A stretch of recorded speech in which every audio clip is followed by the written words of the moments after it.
Got all the pictures you need. Looking back, Crystal McFeeters has fond memories of her childhood. I do remember that. But there was always one question that baby photos and newspaper clippings could never answer. I wonder, and Who was her biological father? it was always in the back of my mind, like maybe I'll find him someday. Crystal's parents had always been very open, explaining, unlike her two older siblings, she'd been conceived through artificial insemination with a donor sperm. So we wanted to have a third child, and we were unable to do so. In the early 1980s, Crystal's mother, Diane, was living in western Colorado, where she sought help from a fertility clinic. I really was desperate to have a baby. Diane was assured the clinic would match her with an anonymous sperm donor. And on October 27, 1984, she delivered a 6-pound, 8-ounce little girl. This is the letter from the doctor. The fertility doctor, Paul B. Jones, signed a letter of congratulations. I am so happy to hear of the birth of your new little girl. Crystal, now 35 years old, is a mother of her own, living in Springfield, Oregon. And like millions of others, she took a consumer DNA test, hoping it might answer that decades-old question: who is her biological father? At first, the results came back empty. But then, Crystal found a close match. And I was like, oh, well, this is interesting. Maybe it's a half-sister. After some hesitation, Crystal decided to send this stranger, Maya, a message. So I opened the email, and it was from a woman saying that we were a close familial match and were likely half-sisters.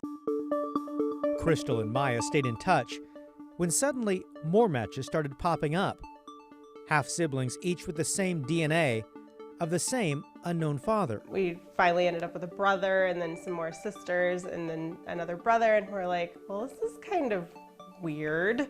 Soon this group of strangers started connecting the genetic dots from Oregon to Colorado. It was very weird. It was very weird to see that. And even South Dakota. It was one after another, and we all have the same story. We now know of 10 children born between 1976 and 1997. Each of the half-siblings we've spoken with said their mothers visited the same clinic in Grand Junction, Colorado, and each sought fertility assistance from Dr. Paul B. Jones. He'd promised to use an anonymous donor. It was a common practice at the time because doctors needed fresh samples to improve the odds of fertilization, so they'd recruit donors from nearby med schools or law students. But this lawsuit, filed just weeks ago in Colorado, claims Dr. Jones didn't use an anonymous donor as promised. Instead, he used his own fresh sperm to artificially inseminate Maya's mom. And the lawsuit claims, using DNA testing, Crystal had determined that the two of them were half-siblings through the same donor father, Dr. Jones, along with at least 5 other siblings. I really feel like he should pay. This is not okay, and he needs to know it's not okay. Dr. Paul Jones is now 80 years old. Have you seen this DNA test? Our sister station, KUSA in Denver, confronted him outside of his Colorado home. Did you father these children? That's an impertinent question. Why is that an impertinent question? Because I'm not going to answer it. Do you think at some time you're going to answer this question? Maybe in court, under oath. Do you think there are others? Oh, I'm sure there's others.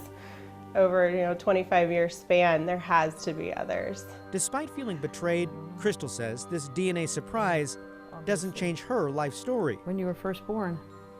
She grew up loved and supported, No hair. and her family just continued to grow with the discovery of half-siblings she never knew.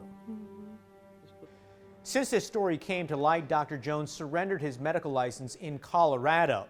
He denied to the state medical board that he used his own sperm to impregnate several patients.